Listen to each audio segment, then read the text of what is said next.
안녕하세요. 저 7월 달 모의고사를 여러분들이 이제 저희는 메가랜드 5회 모의고사인데 이 모의고사에 대한 제가 출제를 해놓고 야, 이 정도면 충분히 풀 수 있을까 했는데 너무 잘 풀으셨어요. 너무. 왜냐하면 지금까지 계속 누적적으로 이렇게 공부를 해오시는 분들은 이 문제 푸는 요령을 이제 아시는 거예요. 그래서 문제 분석을 해드리고 어떤 식으로 문제를 풀어야 될지 이게 확인이 되다 보니까 문제 출제를 한 제가 당황할 정도로 문제를 잘 풀으셨어요. 자, 결과를 한번 보여드릴게요. 제가 이제 문제를 출제하면서 제 입장에서는 이 정도면 난이도 상 정도 되겠다. 그래서 정답률이 25% 이하 정도는 나오겠다 하고 문제를 출제했던 게 세 문제였는데 이제 시험을 보신 분들이 난이도 상을 없애버리는 거예요. 그러니까 제가 출제한 부분이 잘못 출제해서 이제 합격생이 훨씬 많아져 버렸다는 이야기예요. 결과가 상의 문제는 0문제로 바뀌어 버렸어요. 그래서 정답률이 25% 이하가 되는 문제는 하나도 없었다는 이야기예요. 그만큼 다 열심히 하시고 이제 시험이 임박하니까 문제 푸는 요령을 많이 터득하셨다는 이야기예요. 그 다음에 이제 61% 이상의 하의 문제를 제가 두 문제를 출제했어요. 이 정도는 61%가 넘어갈 거다 생각하고 출제했던 게 두 문제가 있었는데 그 두 문제 하의 문제는 딱 하나. 61% 이상 맞춘 건 하나만 이게 하의 문제가 나오고 나머지 전부 다 중정도 문제 수준이 나온 거예요. 그래서 중간 정도 수준이라면 이제 어느 정도 전부 평균점에 도달했다는 이야기예요. 그래서 이번 이제 저희 7월달 세법 모의고사하고 공시하고 세법을 토탈해서 평균을 내봤더니 평균 57점이 나온 거예요. 엄청나죠. 그리고 최고 많이 맞으신 분은 95점. 이제 95점인데 인터넷으로 인강으로 시험을 보신 분들 중에서 공시하고 세법 중에서 등기하고 지적을 다 맞고 세법 한 문제 틀렸다는 분이 계셨어요. 그래서 97.5가 있었는데 실제로 현장에서 시험을 보신 분들 중에서 공시세법의 최고 점수가 95점이에요. 전번 이제 저희가 이제 6월달 모의고사에서는 공시세법 평균이 한 80점에서 85점밖에 안 됐거든요. 그런데 이제 95점 이렇게 올라간 거예요. 그래서 시험이 임박할수록 공부를 하는 게 누적이 되다 보니까요. 그만큼 문제를 빨리 풀 수 있는 거예요. 그럼 이제 저희가 이제 31회, 32회, 33회 기출문제에서 실제 기출문제 공시세법의 평균이 43점, 43점, 46점 이렇게 됐어요. 그래서 작년 이제 33회 시험, 그 다음에 34회 시험 이게 발표가 안 됐는데 34회 시험은 여기보다 조금 더 높을 거예요. 조금 높을 거예요. 34회 시험은. 왜냐하면 34회 시험에서는 세법에서 양도소득세 문제가 평상시보다 3문제 정도가 쉽게 나왔어요. 그래서 평균으로 따지면 이제 공시세법 평균은 43점에서 45점 정도 될 거라고 생각하시면 돼요. 그런데 57점이니까 엄청나게 공부를 지금 많이 하고 계신다는 이야기예요. 그래서 이제 마지막에 이제 며칠 안 남았으니까요. 이 기간 동안 조금만 더 열심히 하시면 분명히 모든 분들이 평균 60점을 넘기실 거예요. 평균으로 57점이라는 이야기는 거의 모든 분들이 평균 60점을 넘어가지고 공시세법 때문에 공시세법 때문에 떨어졌단 말은 절대 하지 않으실 거예요.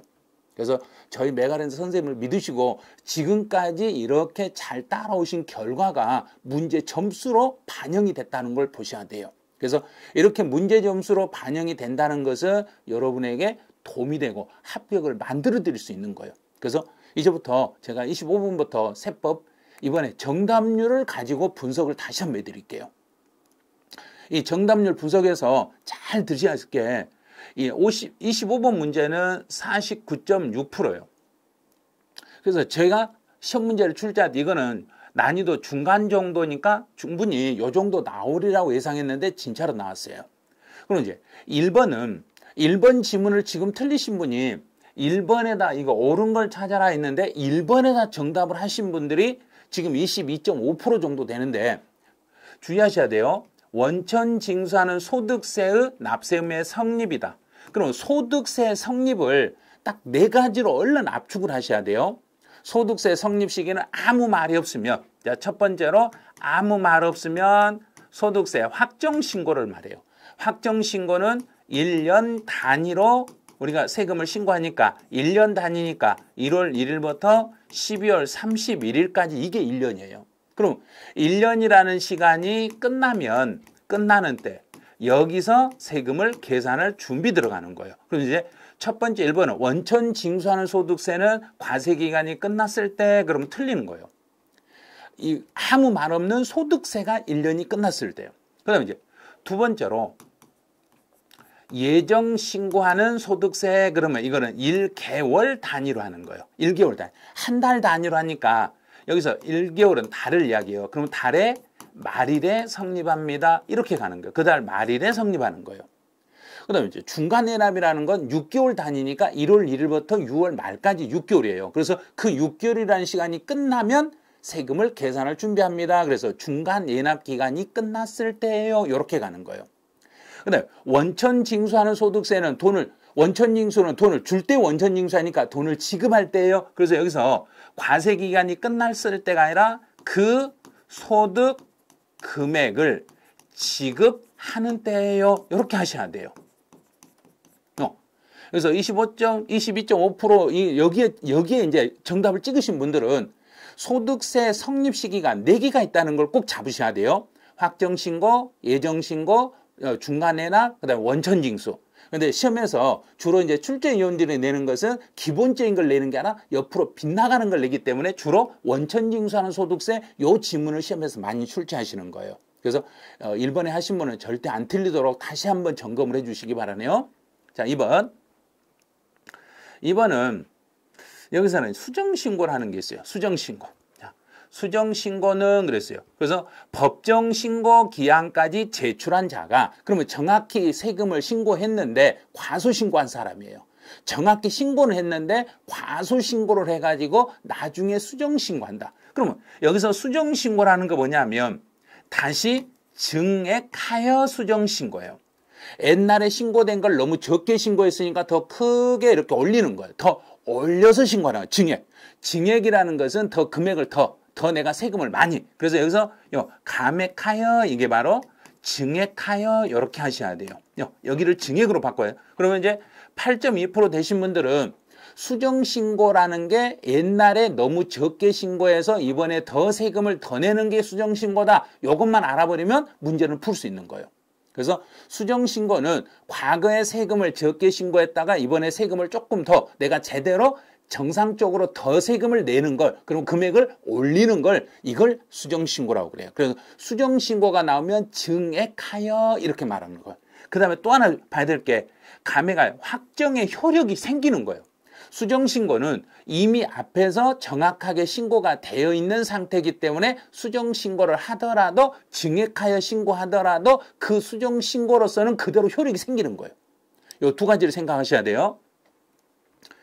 그다음에 이제 3번에 기한 후 신고는 그랬어요. 그럼 양도소득세는 신고납부 세목이기 때문에 기한 후 신고를 할 수는 있어요. 그런데 기한 후 신고를 하면 확정하는 효력은 없어요. 왜냐하면 신고 기한 안에 신고를 하지 아니한 사람이 기한 후 신고를 하는 거거든요.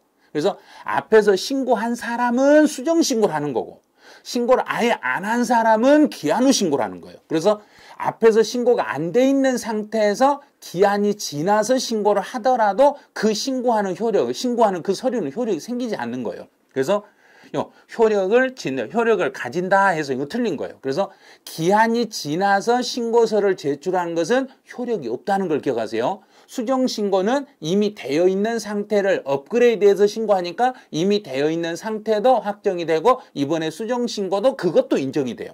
그런데 기한 후 신고는 처음에 없었던 상태에서 이번에 추가로 신고하는 것은 기한이 지나서 하는 건 요건 효력이 아예 없어요. 이렇게 생각하시면 돼요. 이제 4번 납세 의무가 확정된 소득.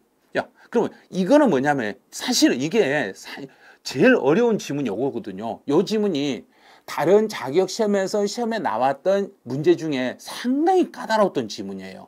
세무사 시험에 나왔던 지문이에요. 그래서 납세 의무가 성립될 당시의 세법에 따라서 과세한다. 이 말은 우리가 세금 신고는 1년치를 1년치를 세금을 계산해 가지고 다음 년 또 5월 달에 소득세를 신고해. 그러면 예를 들어서 2024년 5월 달에 신고하는 소득세는 2023년 소득에 대한 세금을 2024년에 신고하는 거예요. 그래서 2024년에 신고하는 소득세는 2023년치 소득이란 이야기예요. 그래서 그 2023년 납세의무가 성립됐을 때 그때의 세법에 따라서 세금을 계산해서 그 다음 년도에 신고하는 거예요. 그래서 2023년치를 계산할 때는 2023년의 세법을 적용해서 계산해서 세금 신고만 2024년 5월 달에 소득세 신고한다. 이렇게 보셔야 돼요. 그래서 언제나 성립될 당시의 세법에 따라서 세법을 적용해서 세금을 계산해야지 세금을 신고하는 시점에 세법을 적용하는 거 아니에요. 성립됐을 때 그 당시의 세법을 적용해서 세금을 신고합니다. 그래서 답은 4번이 되는 거예요. 자, 5번. 종합부동산세는 원칙적으로 그랬으니까 종부세는 원칙은 정부 부과예요. 정부 부과이기 때문에 정부에 신고했을 때 확정이 되는 게 아니라 원칙은 정부 부과 세목이기 때문에 정부에서 결정하는 때 확정이 돼요. 결정했을 때 확정이 됩니다. 그럼 7.8% 되신 분들은 종합부동산세가 원칙은 정부에서 세금을 계산한다는 거 알으셔야 돼요. 정부에서 세금을 계산하고 나는 선택적 신고 납부예요. 그래서 신고해서 종부세는 신고하더라도 확정은 되는데 원칙은 아니라는 거. 자, 원칙은 정부에서 결정할 때 확정이 되는 거고 내가 선택해서 신고하면 그때도 확정은 되는데 문제에서 물어보는 게 원칙적으로 그랬으니까 원칙을 이렇게 물어봤으니까 원칙은 정부가 결정했을 때예요. 이렇게 답을 하셔야 돼요. 자, 그럼 이제 25번 정답률이 대략 한 50% 정도 나왔는데 나머지 한 50% 이제 정답을 못 맞추신 분들은 지금 해설을 잘 들으시고 내가 왜 어느 부분이 이해가 안 됐는가를 그걸 체크를 해 놓으셔야 돼요. 자, 26번으로 가보죠. 이제 여기는 난이도가 중이라고 했는데 정답률은 31.1%. 요게 잘못하면 난이도 상이 돼버릴 뻔했어요. 이 문제가. 이의신청과 심판청구에 대한 설명으로 옳지 않는 걸 찾아봐라 그랬네요. 자, 1번. 이의신청을 거친 후, 이의신청을 거친 다음에 심판청구로 이렇게 갈 수 있죠. 이의신청을 거치고 나서 이의신청에서 내 불복을 안 들어주면 나는 심판 청구를 할 수 있는데 여보세요. 이의신청에 대한 결정을 받고 90일 안에 다시 심판원장에게 심판 청구를 해야 되는 거예요. 90일이에요. 자, 11.9% 되신 분들은 무조건 불복을 제기할 때는 날짜는 무조건 90일. 90일 이렇게 딱 머릿속에 담으세요. 불복을 제기할 때는 내가 불만이 있으면 나 때리면 맞고 나서 90일 안에 불복을 제기한다. 90일 안에 불복을 제기한다. 90일 안에 불복을 제기한다. 이 생각을 계속 해주셔야 돼요. 자, 두 번째. 이제 대리인이 나오면 이제 가족 중에 한 사람을 대리인으로 세울 수 있는다는 것은 원래는 변호사나 공인회계사나 세무사가 이제 세법을 대리해서 대리를 하셔야 돼요. 세법을 잘 알고 있는 전문가들이 대리를 하셔야 돼요. 그런데 예외적으로 금액이 너무 작았을 때는 가족 중에 한 사람이 대리를 할 수 있어. 근데 그 금액은 지금까지 1,000만 원이요. 자, 여기요. 1,000만 원 미만이었을 때만, 1,000만 원이 넘지 않았을 때만 가족 중에 한 사람이 대리할 수 있는 거예요. 자, 13.1% 되신 분들은 이제 불복을 제기할 때 대리는 금액이 작아야만 가족 중에 한 사람이 할 수 있다. 그 금액은 1,000만 원이 안 넘었을 때만 가족 중에 한 사람이 할 수 있다. 이렇게 기억하시면 돼. 자, 3번. 이의신청 또는 심판청구도 천재지변 나왔죠. 천재지변이 나가지고 90일 안에 이재기 불복을 할 수가 없으면 천재지변의 사유가 해소되고 나서 무조건 해소되고 14일, 해소되고 나서 14일 이렇게 생각하시면 돼요. 여기서는 14일 이내에 심판 청구를 다시 할 수 있어. 자, 그러면 14일이 이건 뭐냐면 천재지변이 발생해가지고 90일 안에 불복을 할 수가 없는 상황이 발생하면 기간을 뒤로 늦춰주고 그 해소 사유, 천재지변의 사유가 소멸이 되고 나면 그때 가서 다시 불복을 제기할 수 있게 되면 그때부터 14일 안에 불복을 청구하시면 받아주겠다는 이야기예요. 90일이 지났더라도 천재지변의 사유로 인하여 90일이 지났을 때는 추가로 나중에 14일의 시간을 더 주겠다. 해소되고 14일의 시간을 더 주겠어요. 이렇게 생각하시면 돼요. 자, 4번. 4번은 이 신청에 대해서 원래는 이 신청에 대한 결정을 해버리며, 자, 이 신청 결정은 뭐냐면 지방자치단체장이나 또 이 신청이라 했으니까 예를 들어 지방자치단체장들이 불복을 제기받으면 그 불복에 대한 답변, 자, 답변서를 자, 내요. 답변을 내는데 그 답변 자체가 결정이 오기 계산 착오 그 밖에 비슷한 잘못이 명백할 때 이 결정 답변서에 잘못된 기록이 돼가지고 계산이 잘못돼가지고 누가 봐도 명백하게 잘못됐더라. 누가 봐도 명백하게 잘못됐으면 원래 결정을 한번 결정을 내리면 뒤집을 수가 없는 거예요. 원래는 뒤집을 수가 없는데 이 누가 봐도 그 답변이 잘못됐다는 게 명백하게 되면 그때는 정정할 수 있어요. 그 경우는요. 그 경우는 경정할 수 있다 이 말은 거 정정할 수 있다 이 말이에요. 그런데 이런 경우는 명백했을 때는 직권으로 정정할 수도 있고 신청을 받아가지고 정정할 수도 있어요. 그럼 이 제기를 했던 사람이 이거 계산 잘못됐는데요? 이거 계산 잘못됐는데요? 그래요? 그럼 신청을 받아가지고 바꿀 수도 있고 이게 완전히 명백하게 잘못됐다는 거 확인되면 그 지방자치단체장이 직권으로도 정정할 수 있어요. 경정한다 이 말은 정정할 수 있다는 이야기예요.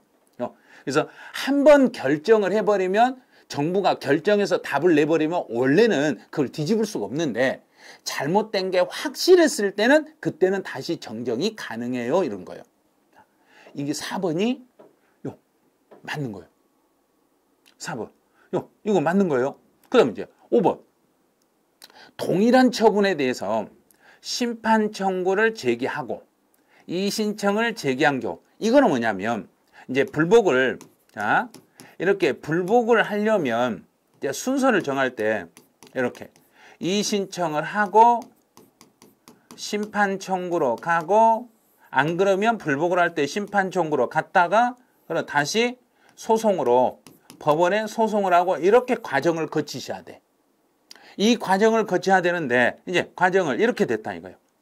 불복을 제기한 사람이 이렇게 심판 청구했어. 해놓고 다시 이제기를 한다. 말도 안 되는 소리죠. 심판 청구로 가는 것은 상급 기관에 먼저 했다가 다시 안 돼서 하급 기관으로 간다. 밑에서 위로는 갈 수 있는데 위로 갔다가 밑으로는 못 내려와요. 그래서 여기 위 기관으로 갔다가 이 신청으로 오는 건 이건 잘못된 거예요. 그래서 심판 청구를 제기하고 이 신청을 제기한 경우는 심판 청구를 각하하는 게 아니라 이 신청을 각하하는 거예요. 이 신청으로 갈 수가 없는 거예요.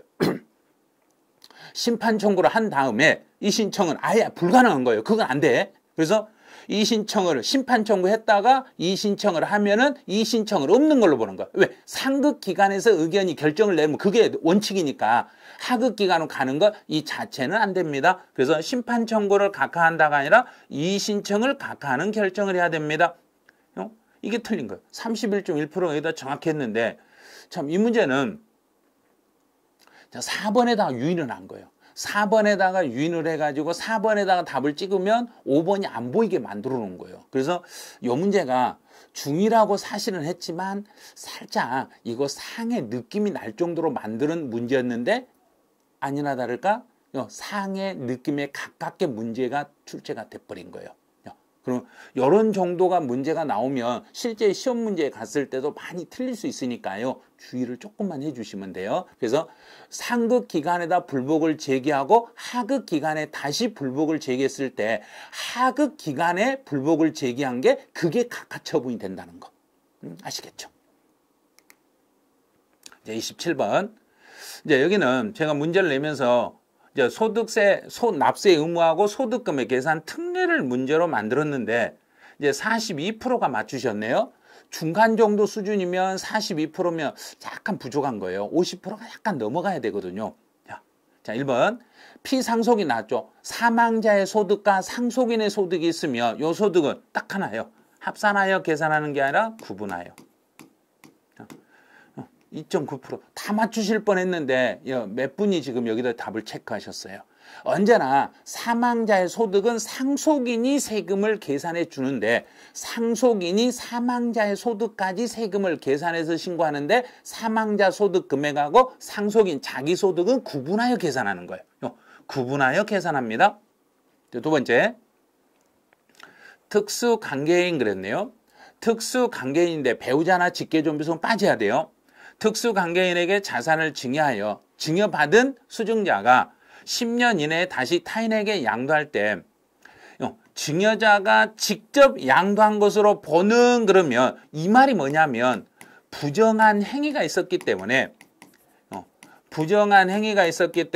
증여 자체를 부인합니다. 이렇게 해석을 하셔야 돼요. 증여를 부인합니다. 그러면 증여를 부인한다고 했으니까 납세 의무자는 증여자가 원칙적인 납세 의무자가 되는 거예요. 증여를 부인해버렸으니까 수증자에게 넘어가지 않고 증여자가 직접 양도한 걸로 보니까 증여자가 납세 의무자가 되는 거죠. 그런데 이제 문제는 증여받은 수증자는 증여자와 나쁜 행위를요, 부정한 행위를 같이 했잖아요. 부정한 행위를 같이 했으니까 증여받은 사람, 이 사람은 연대 책임이 있는 거예요. 연대 납세 의무를 부담하겠습니다. 이렇게 되는 거죠. 그래서 증여자와 수증자는 연대하여 납부할 의무가 있습니다. 맞는 거예요. 그래서 설명으로 옳은 걸 찾아라 그래서 2번이 올바른지. 그래서 2번 찾으신 분이 지금 42.2%. 엄청나죠? 근데 조금 더 있어야 돼. 조금 더 많은 분이 이걸 찾아내셔야 돼. 이제 주거용 건물 임대. 주거용 건물 임대에서 발생한 결손금. 결손금이 딱 나오면 이렇게 두 가지로 나누세요. 주택에서 임대하고 발생한 결손금과 상가에서 발생하고 상가를 임대하고 발생한 결손금을 빨리 나눠. 그래서 주택에서 발생한 결손금은 다른 종합소득에서 요건 공제가 가능하다. 주택에서 발생한 결손금은 공제가 가능한데 상가에서 발생한 결손금은 공제가 불가능합니다. 요것만 계속 생각하는 거예요. 그래서 앞에가 주택이죠. 주택이니까 끝에 가서 공제하지 아니한다가 아니라 공제합니다. 이렇게 가는 거예요. 앞에는 보는 거예요. 주택 결손금 공제한다. 상가 결손금 공제하지 못한다. 중간에 있는 거 이거 신경 쓰지 마시고. 그래서 주택 결손금은 공제한다. 상가 결손금은 공제하지 못한다. 요 과정만 가지고 푸시면 돼요. 그러면 10.2% 여기다 답을 하신 분들 충분히 맞출 수 있어요. 요 내용만 가지고 계속 익히시면 이 지문은 반드시 맞출 수 있어요. 왜? 시험에 엄청 많이 나오니까 이런 지문은 계속 숙달을 좀 시켜주셔야 돼. 이제 공동으로 소유한 자산을 양도했다. 그러면 하나의 물건을 여러 사람이 공동으로 가지고 있다 양도했으면 세금은 어떻게 내야 되냐 그러면 공동 소유자가 양도소득세를 그러면 이 경우는 공유자가 이렇게 내는 게 아니라 각자가 납세의무를 지는 거예요. 공동 소유자가 공동으로 세금을 내는 게 아니라 각자가 자기 지분대로 내는 거고 각자가 납세의무를 지는 거고 이 각자는 연대 납세의무가 있을까요? 그러면 연대 납세 의무는 없어요. 이렇게 하셔야 돼요. 연대하여 납부할 의무를 지는 게 아니라 연대 책임은 없어요. 이렇게 하시는 거예요. 연대하여 납부할 필요는 없어요. 이렇게 가는 거예요. 이제 신탁재산에 기속하는 소득은 신탁일 받을 수익자가 있으면 수익자가 세금을 내는 거고 만약에 그 수익자가 사망했을 때는 위탁자가 내는 게 아니라 수익자가 가져갔잖아요. 가져간 사람이 사망하면 그 가져간 사람의 상속인이 세금을 내는 거예요. 여기서 그라는 이야기는 수익자를 말하는 거예요. 그 수익자의 상속인들이 세금을 내는 거지 위탁자가 내는 거 아니에요.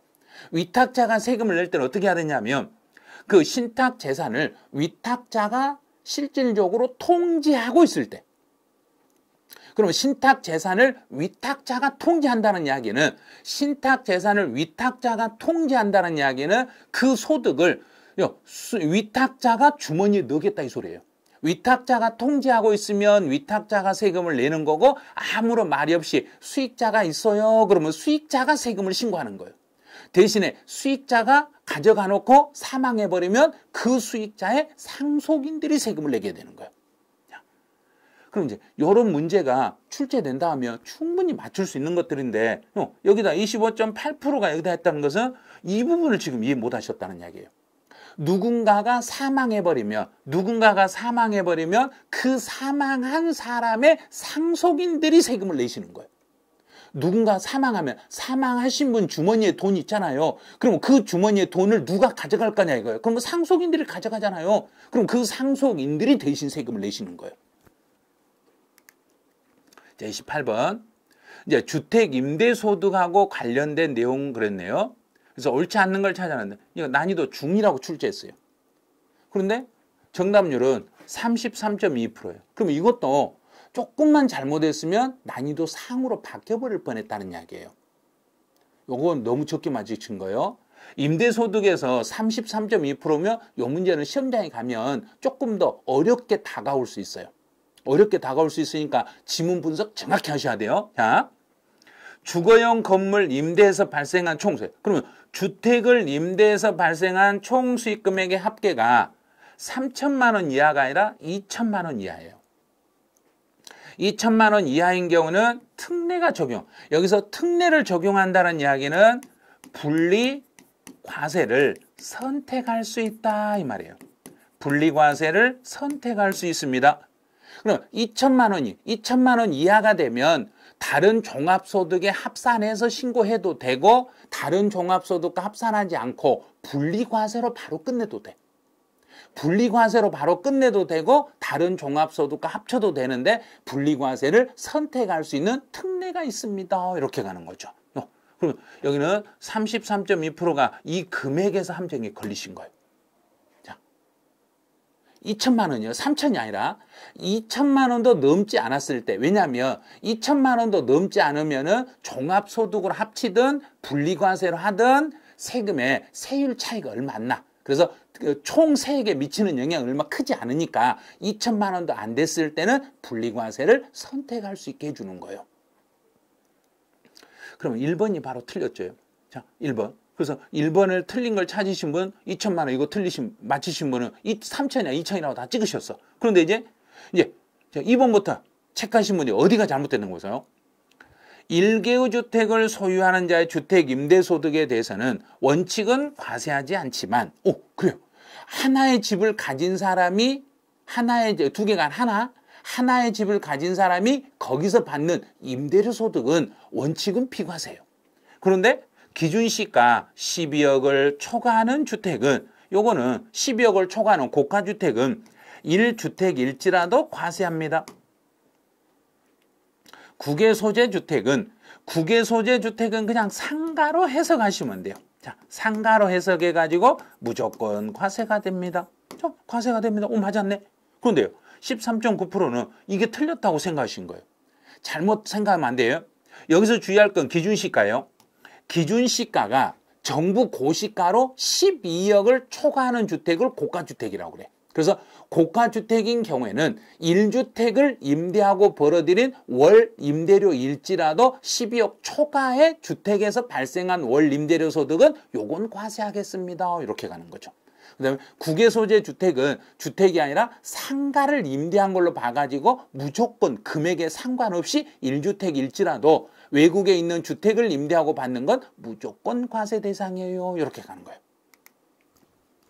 자, 3번은 주택을 대여하고 보증금을 받았을 때 간주임대료는 두 가지.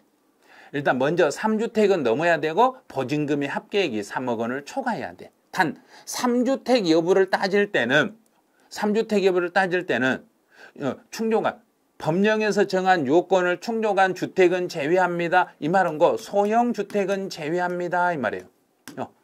소형주택이라는 건 기준시가 2억을 넘지 않아야 되고 면적은 40이 넘지 않는 이런 주택은, 소형주택은 3주택이라는 주택수에 들어가면 안 돼. 예를 들어 제가 5개 집을 가지고 있지만 소형 주택이 3개가 있다. 그러면 남는 집은 2개밖에 안 되기 때문에 3주택이 아니죠. 2개밖에 아니면 이때는 간주임대로 계산할 필요가 없습니다. 이렇게.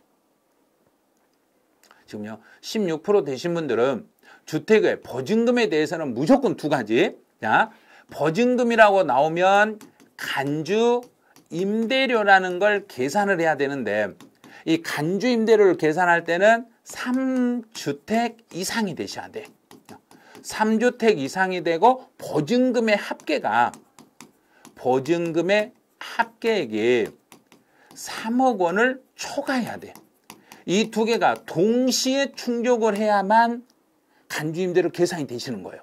그래서 3주택 넘고 3억을 초과했으니까 간주임대료를 계산해가지고 특례가 적용한다 이 말은 거 간주임대료를 계산하여 총수익금액에 산입하겠어요 이 말이에요. 자, 4번째. 임차 또는 전세받은 주택을 전대하거나 전전세하는 거. 그러면 내가 남의 집을 빌려가지고 빌린 집을 또 누군가에게 빌려줬을 때 임차인의 주택수에 들어가냐 안 들어가냐 물어봤더니 네 들어가요. 그러면 돼. 왜? 내가 빌린 사람이 빌린 집을 또 누군가에게 임대내주고 대가로 임대료를 받으면 내 주머니에 돈이 들어오잖아요. 돈 들어온 사람의 주택수에 들어간다 이런 뜻이에요. 그래서 여기는 임차인 또는 전세받은 자의 주택으로 계산합니다. 16.4% 되신 분들은 착각하면 안 돼. 여기서 주택수에 들어가는 것은 내 소유 주택이 아니고 내가 이걸 가지고 임대료를 받은 주택이냐 아니냐 이걸 따지는 거예요. 자, 여기서 이 말이에요. 임대료를 받은 주택에 포함한다 이런 뜻이에요. 자, 그럼 내가 임대료 받은 주택에 들어가잖아요. 당연히 들어가죠. 남의 집을 빌려가지고 빌린 집을 또 누군가에게 빌려주고 내가 임대료를 주머니에 챙겼으니까 내 주머니에 들어온 그 임대료는 남의 집을 가지고 임대료를 받았더라도 그것도 주택수에 들어갑니다. 이렇게 해서 가시면 돼요. 좀 특이하지만 이런 걸 문제화시키는 경우가 많아요. 조금만 주의하세요. 자, 5번. 분리과세를 선택하는 경우에 등록이라고 딱 나왔죠. 등록 임대주택이 나오면 분리과세는 2천만 원이 안 된 그 총수익금에 2천만 원이 안 된 금액에 2천만 원이 안 되면 분리과세 선택할 수 있다 했죠. 그러면 전체 금액에서 먼저 등록했을 때는 60% 필요 경비로 빼줘. 자, 60%. 60%를 경비로 빼주고 다른 소득, 다른 종합소득에서 2천만 원이 넘지 않았을 때 거기서 공제받지 못한 종합소득 금액을 종합소득 공제라는 게 있어요. 소득 공제를 여기에서 400만 원을 추가로 빼주는 거예요. 자, 400만 원을 다시 차감한 금액을 계산해서 이게 바로 주택임대사업에서 발생한 사업소득 금액을 계산해봐라 그러면 사업소득 금액을 계산해라 그러면 계산할 때 전체 수익금액 곱하기 60%를 빼. 그럼 예를 들어서 이게 2천만 원이다. 2천만 원이면 여기서 2천 중에 2천만 원 중에서 여기 곱하기 60%를 빼고 여기서 다시 400만 원을 추가로 더 빼. 400. 그럼 이게 바로 사업소득 금액이 나와. 사업소득 금액.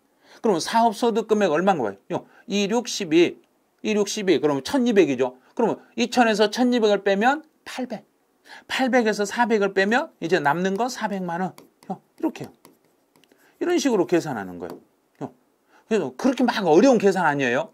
사업소득 금액을 계산해봐라 그러면 이제 등록이 되어 있으면 전체 수익금액에서 곱하기 60% 빼고 만약에 미등록이다 그러면 50% 빼고 추가로 200을 빼주고 등록이다 그러면 60% 필요경비를 빼고 뒤에서 다시 추가로 400만 원 빼주는데 거기서 400은 다른 종합소득이 2천만 원 이하일 때만 다른 종합소득이 2천만 원 이하일 때만 추가로 400만 원을 더 빼드리겠습니다. 이렇게 가는 거예요. 이거 조금 어려웠을 수도 있어요. 조금 어려울 수도 있는데 이런 지문은 일단 등록이 되어 있으면 60% 400만 원. 등록이 안 돼 있으면 50% 200만 원. 이렇게 생각하고 문제를 풀어가시면 돼요. 자, 29번. 양도에 대한 양도 설명으로 옳은 걸 찾아봐라 그랬는데 여기는 이제 제가 출제는 난이도 중으로 출제했는데 정답률이 59% 딱 맞아 들어갔죠. 그런데 59% 정도 맞았으면 60% 가까이 됐잖아요. 그럼 이게 정답률이 하가 될 뻔한 거예요. 그렇죠. 이런 정도, 저는 이제 문제를 출제하면서 대략 한 50%에서 55% 정도는 정답률이 나오겠다 생각하고 문제를 출제했어요. 그런데 59%까지 나오신 거예요. 왜냐하면 제가 강의할 때 올해 양도하고 관련된 건 분명히 시험에 나올 수 있으니까 반드시 정리 좀 해주세요. 그리고 이런 내용은 꼭 기억을 해 주셔야 돼요. 그래서 제가 이제 이번에 뭐 타자격시험 기출문제 해설 강의를 하거나 그다음 10곡대 강의를 하거나 또 강의를 계속 하면서 이런 내용들은 반드시 필요하니까 정리 좀 하세요. 정리하세요. 정리하세요. 계속 강조했던 거예요. 그러니까 이제 어느 정도 문제를 푸시는 거예요. 아직 이제 한 40% 정도가 아직도 정답을 못 찾는데 그 40% 되신 분들은 이제 이 설명을 들으실 때는 완벽해야 돼. 그런데 40% 이걸 못 맞추신 분 이 강의를 안 들어버리시면 또 나중에 틀릴 수도 있어요. 그래서 모의고사 이 정답률 분석하는 강의는 반드시 한 번 정도 이렇게 들어놓으셔야 돼요. 이제 국외자산 양도에 대한 양도소득세 납세 의무자는, 그럼 국외자산 양도를 했을 때는 우리나라에서 10년 이상이 아니라 5년 이상 우리나라에 주소나 거소를 둔 자에 한하여 납세 의무가 있습니다. 그러니까 10년이라 했으니까 틀렸죠. 자, 두 번째. 양도 차익은 양도가액에서 취득가액과 필요경비를 빼는데 필요경비 계산공제는 안 돼. 필요경비 계산공제는 국내에서는 요건 가능해. 근데 국외 자산을 양도했을 때는 필요경비 계산공제는 요건 불가능해요. 우리나라 자산을 양도했다. 그러면 필요경비 계산공제는 가능해요. 근데 외국에 있는 물건을 팔았을 때는 필요경비 계산공제는 절대 안 돼. 그럼 여기 된다고 했으니까 틀렸네. 필요경비 계산공제를 차감하여 그런 거 틀린 거예요. 자, 세 번째. 예화를 차입했을 때 환차익. 자, 왜요? 외국에서 돈을 빌려가지고 빌린 돈을 또 누군가에게 내가 이제 빌린 돈을 가지고 부동산을 샀어, 내가. 빌린 돈을 부동산을 사가지고 나중에 그 부동산을 팔면서 환차익이 발생, 환율 차이로 인하여 갚을 때 보니까 환차익이 발생했네. 그럼 그 환차익은 양도소득이 아니요. 근데 양도소득에 포함한다 그랬으니까 틀렸어요. 양도소득 범위에 제외합니다. 이렇게 하셔야 돼요. 그래서 환차익은 부동산을 양도해서 본 소득이 아니요. 부동산을 양도해서 번 소득이 아니라 환율 차이로 인하여 발생한 소득이기 때문에 이런 소득은 양도소득 범위에 포함해서는 안 됩니다. 그런 거예요. 이제 양도 차익을 계산할 때 양도 가액 및 필요 경비를, 그러면 양도 가액은 뭐냐면 내가 지금 물건을 넘기고 돈을 받았죠. 그래서 돈을 받았을 때 수령일 현재의 환율로 환산하는 거예요. 환율로 환산하겠습니다. 그럼 오늘 돈을 받았으면 받은 날 현재 환율로 환산을 하시면 돼요. 근데 필요 경비라는 것은 돈을 지불했으니까 지출일 현재의 환율로 환산해서 우리나라 세무서에 신고하시면 돼. 그래서 여기는 양도가액은 수령한 날, 필요경비는 지출한 날 현재 환율에 의해서 환산하겠습니다. 이거 맞았네. 국외토지, 외국에 있는 토지를 양도할 때는 장기보유 특별공제는 절대 안 돼. 자, 외국에 있는 물건은 장기보유 특별공제. 그러면 장기보유 특별공제를 어떻게 되냐? 그러면 국내, 우리나라에 있는 물건과 국외, 그럼 우리나라에 있는 물건이고 토지 건물이고 등기되고 3년 이상을 보유했더라면 우리나라 것은 공제가 가능할 수 있어. 근데 외국 것은 토지 건물이고 등기되고 뭐 보유기간 3년이 넘고 해도 안 돼. 그래서 국외에 있는 토지는 장기보유 특별공제는 공제 불가능합니다. 절대 안 됩니다. 이렇게 정리하시면 돼요. 그러면 이제 이 문제 혹시라도 이제 국외 자산하고 관련된 문제가 출제됐을 때 이 문제를 가지고 풀어낼 수 있으셔야 돼요. 30번 문제로 가보죠. 이제 계산 문제를 출제하면서 제가 이 계산 문제는 그래도 거의 대부분 계산 문제 안 푸시거든요. 계산 문제 안 풀어가지고 이거는 그래도 난이도 중정도 되겠다 하고 문제를 출제해서 그래도 문제가 쉬워서. 근데 아니나 다를까 54.5%가 맞추신 거예요. 그래서 중간 정도 유지가 된 거예요. 봐요. 계산 문제가 나온다고 해서 무조건 난이도 상이 되는 것은 아니에요. 계산 문제라고 해서 난이도 상이 되는 건 아니라는 걸 생각하셔야 돼요. 그래서 계산 나도 할 수 있다. 나 충분히 계산할 수 있다. 이렇게 생각하시면 돼요. 자, 문제에서 뭘 물어봤는 거죠? 양도소득 과세표준을 계산해라. 그럼 과세표준은 양도 가액에서 취득 가액을 빼고 필요경비를 빼고 장기보유 특별공제를 빼고 기본공제를 빼고 이렇게 하면 과세표준이 나와. 그럼 여기다 순서 들어요. 실거래가가 있고 기준시가가 있네. 실거래가 기준시가가 둘 다 있으면 실거래가 원칙이죠. 그럼 실거래가 원칙이니까 양도가액은 8,000 빼기 취득가액은 5,000 또 빼기 증빙서류에 의해서 양도비 등으로 확인된 금액이 500만 원. 자, 500 빼. 자, 됐죠? 여기까지 먼저 빼. 그리고 보유기간 2년밖에 안 되네. 보유기간 2년밖에 안 되니까 장특공제는 받을 수가 없네. 자, 여기서 또 뺄 수 있는가 봐. 양도소득 기본공제를 적용하며 이거 이외에 다른 건 공제한 적이 없다. 그럼 250. 250만 원 이거 빼면 돼. 자, 이렇게 계산하면 그럼 계산하면 되죠. 그죠? 그럼 8,000에서 5,000을 빼면 3,000. 3,000에서 5를 빼면 2,500. 2,500에서 250을 빼. 2,500에서 250을 빼면 이제 나오는 게 2,250만 원 나왔네. 너무 단순하잖아요. 그냥 빼기만 하면 되는 거예요. 그래서 여기서 장기보유 특별공제는 3년이 넘어야 되는데 2년밖에 보유를 못했으니까 장기보유 특별공제는 못 빼는 거예요. 뺄 수가 없는 거죠. 그래서 너무 쉽게 문제를 풀 수 있는. 근데 이걸 못 푸신 분들은 왜 못 풀었냐면 계산이라고 생각해서 먼저 겁을 내는 거예요. 계산이라고 해서 겁을 내면 이렇게 못 푸는 거예요. 겁만 안 내시면 충분히 풀 수 있는 문제예요. 그래서 계산 문제라고 해서 난이도가 상이 아니라 중하가 될 수도 있다는 걸 생각하시라는 거예요. 진짜 쉬운 계산이 나올 수도 있는 거예요. 이렇게 쉬운 계산이 나왔을 때 틀린다고 생각해 보세요. 얼마나 억울하겠어요. 억울하지 않으려면 이제 얼마 안 남은 시간 이 정도 계산은 충분히 할 수 있도록 계산기 누르는 연습 한번 꼭 해보시기 바라네요. 이제 31번. 소득세, 비과세 소득은 모두 몇 개인가? 여기서 소득세법이라고 했어요. 그래서 소득세라고 했지 양도소득세란 말 안 했어요. 소득세에서 비과세 되는 건 총 몇 개냐? 그래서 난이도 중이라고 냈어요.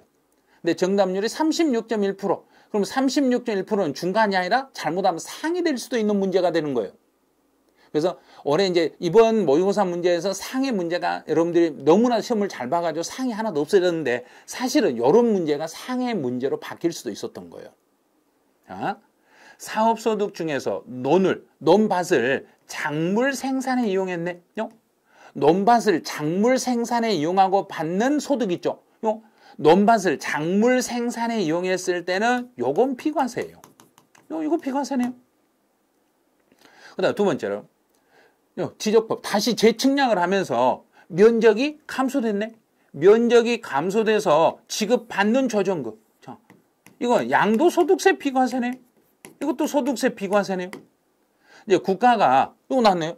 그럼 농지를 교환, 국가 땅하고 내 농지하고 교환했을 때 쌍방 토지가액의 차액이 큰 편에 4분의 1를 초과가 아니라 4분의 1 이하. 그 초과하는 것은 비과세 못 받아요. 초과하면 과세가 되는 거예요. 4분의 1 이하일 때만 비과세가 되는 거예요. 근데 파산 선고 처분으로 발생하는 소득은 양도소득세 비과세 대상입니다. 자, 그럼 비과세 되는 거 1개, 2개, 3개. 3개만. 자, 그런데 아마 4개 다 답을 하신 분도 있고 2개 다 답을 제일 많이 하셨네. 2개 다 답을 제일 많이 하신 분은 자, 이 첫 번째 거. 첫 번째 것은 양도소득세가 아니라 사업소득의 비과세니까 요걸 빼버린 거예요. 문제에서는 양도소득세 비과세가 아니라 소득세 비과세를 찾으라 했으니까 이것도 비과세로 찾으셔야 돼. 자, 첫 번째 것도 비과세로 찾았어야 돼. 완전히 양도소득세하고 그냥 소득세하고 차이에서 여기서 아마 좀 틀리신 분이 생기셨을 거예요. 그래서 두 개 하신 분이 3개로만 했더라면 이게 정답률이 이게 난이도 하가 돼버릴 수 있는 문제예요.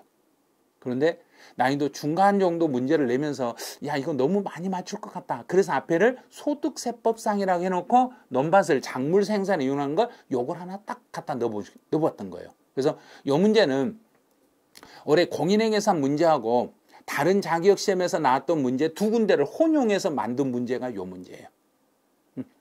그냥 일반적으로 나오는 문제가 아니라 국가고시 문제들 중에서 그 문제를 여러 문제를 조합을 해가지고 만든 문제가 지금 31번 문제였어요. 그래서 푸신 분들은 참 잘 풀으셨는데 아직 비과세하고 관련된 게 약간 부족하신 분들은 정리를 조금만 더 해주시기 바라네요. 이 문제는. 자, 32번. 양도소득세에 대한 설명으로 옳지 않는 걸 찾아라. 그럼 저는 이제 정답 난이도를 낼 때 중이라고 냈어. 그러면 54.9%를 맞췄으면 중간 수준 맞았다는 이야기예요. 이제 첫 번째, 취득가액을 실거래가로 하면서 당초 약정한 지급기일의 지연으로 당초 약정된 날짜보다 지연 지급을 해가지고 추가로 발생하는 이자가 있네요. 추가로 발생하는 이자가 있으니까 이 이자는 처음에 발생한 이자가 아니기 때문에 취득원가에 포함해서는 안 돼. 포함할 수 없습니다. 1번에 틀린 걸 찾으라 해서 1번을 다 이제 54.9%가 다 맞추셨어. 그럼 이제 나머지 질문하신 분들 볼게요. 이제 2번 같은 경우는 채무의 변제를 담보하게 하여 양도하는 계약. 여기까지는 아무것도 아니에요. 자, 채무의 변제를 담보하기 위하여 양도하는 계약은 여기까지는 양도가 아니에요. 자, 여기까지는 아무것도 아니에요. 담보로 제공하기 위해서 계약을 맺었던 상태, 여기까지는 아무것도 아니에요. 그런데 나중에 채무 불이행으로 그 자산을 변제 충당을 하면 이 경우 여기가 이제 양도로 변해버린 거예요. 변제 충당이 되면 그때는 양도로 가겠습니다. 그럼 양도소득세 대상입니다. 네, 맞아요. 앞에는 양도가 아니지만 뒤에 변제 충당을 하면 그때 가서 양도로 바뀌어버립니다. 이 말이에요. 이제 3번. 증여자의 사촌형의 채무를, 그러면 사촌형은 직계존비속이 아니죠. 직계존비속이 아니면 네, 알았어요. 정부가 그래. 채무를 인수했으면 인수하는 부담부 증여에 대해서 채무액에 상당하는 부분은 유상으로 사실상 이전되는 것으로 봐요. 그러면 내가 내 사촌형의 채무를 내가 갚아줬어요. 그러면 정부는 알았어. 네가 갚아준 거 맞아. 그런 거지. 잠깐 내가 확인할게. 그건 아니야. 확인 들어가는 것은 배우자나 직계존비속 간의 채무를 인수한 것만 확인하는 거지. 배우자나 직계존비속이 아닌 사람의 채무를 인수했을 때는 확인할 필요가 없습니다. 이렇게. 자, 4번. 환지 처분으로 지목이 변경됐다. 지목이나 지번이 변경되거나 보류지로 충당하는 것은 양도 대상이 아닙니다. 이렇게. 보류지 또는 지목이나 지번이 변경되는 경우는 양도 대상은 아닙니다. 토지에서 발생한 땅 팔아서 손해봤네요. 그러면 지상권을 팔아서 소득 금액이 발생하면 토지하고 지상권은 같은 종류의 소득이기 때문에 땅 팔아서 손해본 것은 지상권 팔아서 이익 본 거다. 그거는 공제될 수 있습니다. 이렇게. 그래서 틀린 걸 찾아라. 그래서 1번이 틀린 거예요. 그래서 올해 문제에서는 이 5번 지문을 조금 더 잘 보셔야 돼요. 5번. 지금 11.9% 되신 분들, 이분들은 올해 시험 문제 이런 지문이 나올 확률이 높으니까 반드시 기억하셔야 돼요. 그냥 주식만 안 되는 거예요. 부동산하고 주식은 서로 간에 통산 안 돼. 그러면 주식이라는 말이 나오면 주식은 주식끼리만, 주식은 주식끼리만. 중간에 주식이 아닌 게 나오면 전부 부동산을 보세요. 지상권이나 전세권이나 부동산 임차권이나 부동산을 취득할 수 있는 권리나 기타 자산은 전부 부동산을 해석하시면 돼. 주식이라는 글자만 아니면 모두 부동산으로 보고 해석을 해버리시면 돼. 그래서 앞에서 토지가 나오면 주식이라는 말만 나오면 안 돼. 주식이 아닌 게 나오면 그래 가능해. 주식이 아닌 것하고는 통산이 가능해. 이렇게 풀어가시면 돼요. 자, 33번. 제가 이제 문제 낼 때 이걸 난이도 상이라고 냈어요. 그런데 난이도 상이라고 냈는데 여러분들은 제가 난이도 상이라니까 선생님이요. 문제 그렇게 내면 우리는 다 알아버리거든요. 그래서 72%가 맞춰버린 거예요. 그럼 저는 엄청 난이도가 높을 거라고 냈는데 시험 보신 분들은 웃으면서 다 풀어버렸다냐. 선생님 이런 거냐? 아무것도 아니에요. 아무것도 아니에요. 이 말을 좀 속된 말로 이건 껌도 아니에요. 이렇게 문제를 풀어버린 거예요. 그럼 너무 황당하죠. 이렇게 잘 풀 수가. 이걸 사실은 못 풀 줄 알았거든요. 너무너무 잘 푸신 거예요. 봐봐요. 실질 거래가가 양도 차익을 계산하는 게 특수관계. 특수관계인과 거래소 토지를 시가에 취득하거나 취득할 때 부정한 행위라고 취득할 때는 이게 취득할 때는 고가취득이거든요. 고가로 취득하거나 시가에 뭐하게 양도하거나 양도할 때는 저가 양도거든요. 이제 이게 고가 취득이란 이야기는 시가를 초과하여 취득하거나 저가 양도라는 것은 미달하게 양도하거나 이렇게 가야 돼. 그런데 이거를 만약 여기서 이상이거나 여기가 이하이거나 이러면 안 되거든요. 그래서 초과, 미달, 요거 지문을 알 수 있는가를 물어봤는데 너무나 잘 푸신 거예요. 실제 수업 시간에는 요거 다 틀리거든요. 계속 틀리시니까 문제를 내봤는데 너무너무 문제에서는 잘 풀어버리신 거예요. 그 다음 또 차익이 금액으로 따졌을 때는 5억 이상 차이가 나거나 또는 퍼센트로 따졌을 때는 시가에 5% 상당 5% 이상인 경우에는 부정한 행위로 봅니다. 이렇게 된 거예요. 자, 가보죠.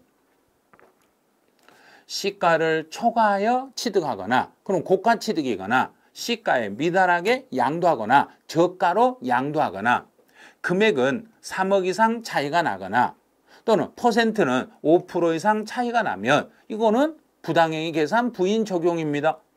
72.1%가 맞추셨어. 이거 정답률 보고 저 깜짝 놀랐어요. 저는 난이도 상이라 했는데 저를 완전 이상하게 만들어버린 거예요. 자, 여러분들이 진짜 대단하신 거예요. 요거는 사실 문제를 풀 때요. 앞에 초과, 미달 이렇게 해서 문제를 풀었지. 제가 이 지문을 초과를 써놓고 이하하고 이하 이상 이걸 써놨으면 여러분 못 풀었어요.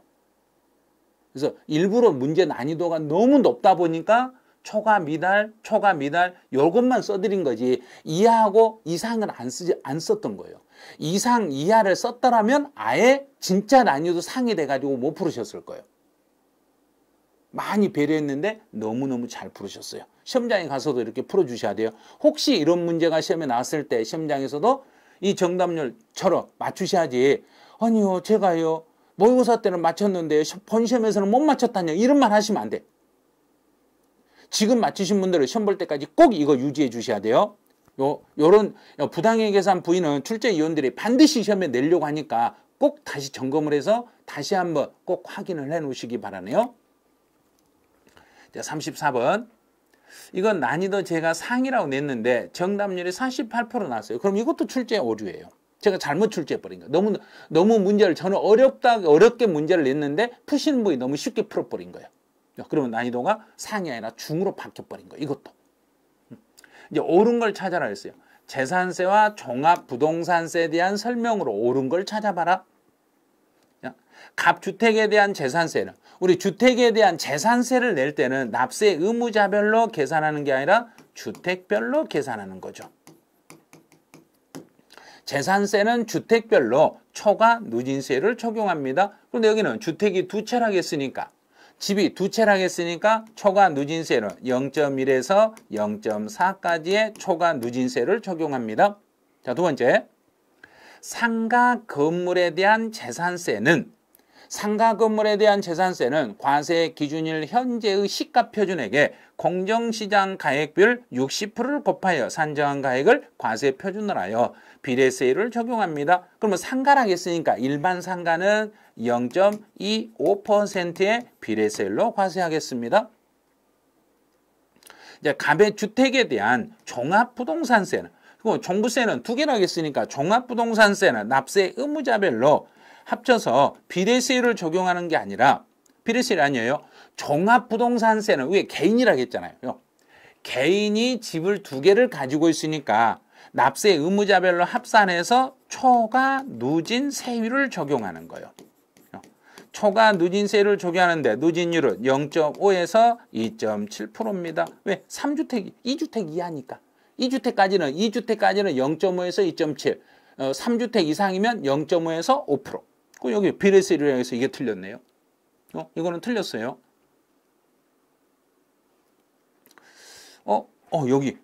여기도 틀렸네요. 여기도. 상가 건물이에요. 상가 건물이라 했으니까 공정시장 가액비율 70%네. 60%가 아니라 70%. 공정시장 가액비율 60%가 아니라 상가 재산세는 70%. 70%를 곱한 걸로 가겠습니다. 이제 상가 건물에 대한 종합부동산세. 자, 상가라고 했으니까 종합부동산세는 비례세율로 하는 게 아니라 아예 종합부동산세는 과세 제외입니다. 과세 대상 자체가 제외됩니다. 상가는 종부세 대상이 아니에요. 12.7% 이거 여기 찍으신 분 주의하셔야 돼요. 상가 건물은 종부세 대상 자체가 아니에요. 재산세는 나올 수 있지만 종부세는 나올 수 없어요. 그다음 주택분 과세 표준에 대하여 주택의 재산 주택분 이 말은 뭐냐면 12억 1세대 1주택이다 그러면 12억 초과분에 대해서 이미 재산세를 과세했으면 그 초과된 부분에 대한 종부세를 계산할 때 이미 낸 재산세를 빼줘. 자, 이미 낸 재산세를 빼줄 때 어떻게 빼주냐면 50% 범위 내에서 가감 조정된 세율이 적용이 됐을 때는 이미 적용된 세율이 적용된 세액을 공제해 주는 거예요. 여기서 공제를 할 때 앞에서 재산세에서 50% 범위를 가감해가지고 이미 재산세를 냈으면 그 50% 가감된 세율이 적용된 그 세액을 빼주는 거고 만약에 재산세를 낼 때 세부담의 상한이 적용이 돼가지고 세금을 냈더라면 그 상한이 적용된 세액을 공제드리겠습니다. 이렇게 정리하시면 돼. 자, 그럼 이거 맞았네. 그래서 올바른 걸 찾아라 그랬을 거예요. 올바른 걸 찾아라 해서 1번, 2번, 3번, 4번 다 틀렸어요. 5번이 맞았어. 그래서 이것도 사실은 난이도가 상당히 있는 문제였거든요. 난이도가 상당히 있는 문제인데 5번 지문이 시험에 나오면 출제 확률이 높다고 계속 강의를 해드렸기 때문에 5번은 이제 맞추실 수 있는 거예요. 그래서 아직까지 5번을 답이라고 못 찾으시면 이렇게 하세요. 우리가 재산세를 내게 되면 내가 50%를 가산해서 세금을 냈으면 종부세에서 빼줄 때도 50% 가산을 해서 낸 세금을 빼준다. 또 세부담의 상한을 적용받아서 세금을 납부했으면 그 세부담의 상한을 적용받아서 납부했던 그 세금을 종부세에서 공제를 받을 수 있다. 이렇게 생각하세요. 이제 35번. 이 문제는 난이도 중이라고 출제했는데 49.2%를 맞추셨으니까 이건 정확히 맞춰냈어요. 중간 정도 수준으로 지금 출제가 된 거예요. 이제 종합부동산세에 대한 설명을 옳지 않는 걸 찾아라 했네요. 종부세는 이제 분납하게 할 수 있는데 종합부동산세는 250을 초과하면 6개월 동안 분할할 수 있어요. 요거는 뭐 충분히 맞출 수 있는데 여기가 지금 틀렸다 하신 분이 있어. 자, 이분들은 뭘 주의하시냐면 이제 재산세하고 종합부동산세를 비교하면 돼. 그 비교를 잘하세요. 재산세는 250을 초과하고 여기가 3개월이에요. 근데 종합부동산세는 250을 초과하고 여기가 6개월이에요. 개월수가 달라. 재산세는 3개월. 종합부동산세는 6개월. 재산세는 3개월. 종합부동산세는 6개월. 3개월하고 6개월 이 차이가 있으니까 그 차이점 비교하시고. 자, 두 번째. 이제 세액공제를 받을 때 이렇게 세액공제를 받을 때 제일 먼저 주의할 거 여기 1세대 1주택자는 세액공제를 받을 수 있어. 그런데 나이가 65세고 또 보유기간이 10년을 보유하셨네. 그럼 65세면 칸이 첫 번째, 두 번째, 세 번째 칸으로 나누는데 첫 번째는 60에서 65세 미만, 두 번째는 65에서 70 미만. 그러면 여기는 두 번째 칸이니까 20, 30%네 여기는. 20%를 공제하는 게 아니라 30%를 공제. 10년이면 5년에서 10년 미만, 10년에서 15년 미만, 15년 이상. 그러면 여기도 두 번째 칸이네. 그럼 두 번째 칸이니까 40%네. 40%. 20%가 아니라 40%. 그럼 두 개 합쳐보죠. 30하고 40을 합치니까 여기는 70%. 그래서 최대 80%를 넘어가면 안 되는데 70%니까 가능하죠. 그런데 여기는 퍼센트가 아주 엉터리네. 옳지 않는 거 2번이 틀렸네요. 정확하게 세액공제 퍼센트 그 나이하고 보유기간하고 관계를 잘 따져가지고 요 세액공제하는 거 요거 율은 꼭 알아놓으셔야 돼요. 3번 비거주자다. 그럼 여기 비거주자인데 납세지를 물어보면 이제 순서 비거주자는 국내 사업장이 있으며 국내 사업장 소재지가 1번 없으면 국내에서 소득이 발생한 장소가 2번 그것도 없으면 그 물건의 소재지가 3번 이렇게 잡으시면 돼. 올해 비거주자하고 관련된 납세지 문제는 아마 출제 확률은 거의 99.9% 거의 100%라고 보시고 준비를 하세요. 비거주자의 납세지 같은 경우는 올해는 반드시 출제 확률이 높으니까 지금 12.3%가 이걸 오답이라고 찍으셨는데 오답 아니에요. 일단 국내 사업장이 있으면 사업장이 먼저, 없으면 소득이 발생한 장소가 2번, 그래도 없으면 그 물건의 소재지를 납세지로 한다. 이렇게 잡으시면 돼. 자, 4번.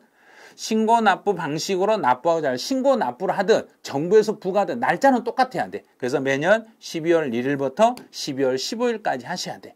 내가 12월 1일부터 15일까지 선택해서 신고하면 정부가 이미 정해서 정부가 결정해서 이미 보낸 건 없는 걸로 보는 거예요. 그래서 세무서장에 의해서 세액의 결정은 내가 신고해버리면 세무서 결정은 없는 걸로 해석하겠습니다. 이렇게.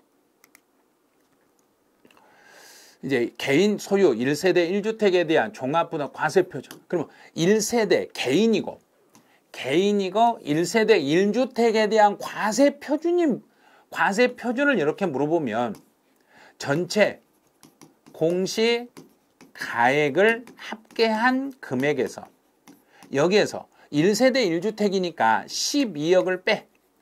반드시 공정시장 가액비율을 곱한다는 걸 주의하세요. 공정시장 가액 비율을 곱하기 해서 이렇게 계산해서 과세표준을 계산하는 거예요.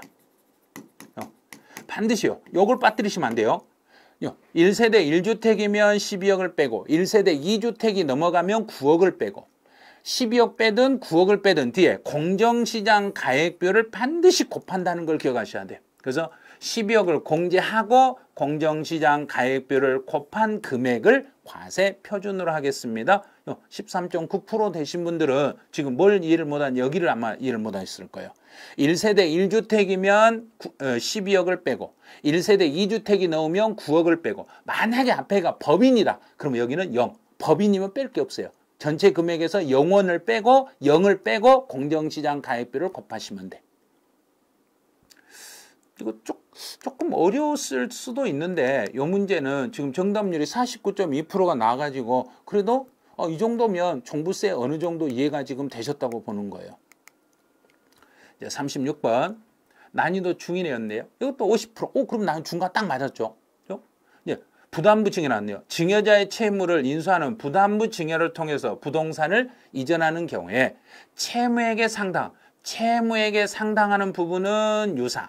단 부담부 증여일지라도 배우자나 직계 존비속의 채무를 인수했을 때는 잠깐 확인. 배우자나 직계 존비속으로부터 부동산을 부담부 증여했을 때는 이거는 배우자 또는 직계 존비속의 부동산의 유상 취득을 준용한다 이 말은 배우자나 직계 존비속의 채무를 인수했을 때는 확인해보고 확인되면 유상으로 가고 확인이 안 되면 증여로 볼 거예요. 이 규정을 그대로 따르겠습니다. 그 말이에요.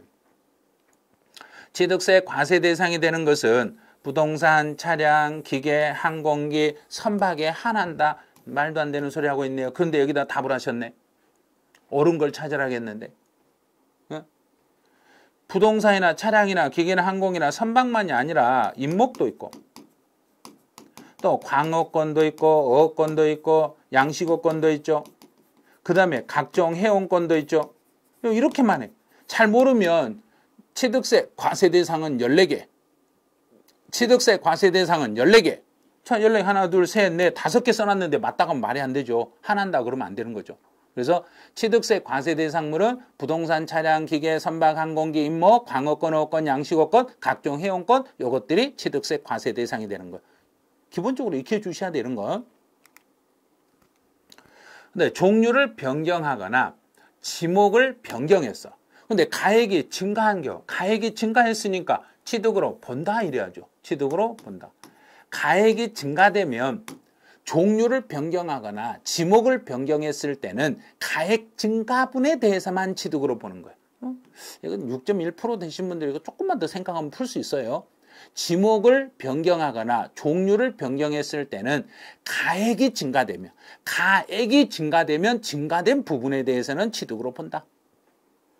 이제 취득세 납세지는 지방세죠. 지방세니까 그 부동산 소유자의 주소지가 아니라 부동산 소재지를 납세지로 하겠습니다. 지방세는 물건 소재지, 국세는 주소지요. 또 6.1% 되신 분들은 언제나 틀 잡을 때 지방세는 물건 소재지 국세는 주소지. 지방세는 물건이 있는 장소를 납세지하고 국세는 주소지를 납세지합니다. 이제 권리 이전에 등기가 필요한 물건을 서로 배우자. 그럼 배우자나 직계 좀비속 간 거래는 원래는 증여죠.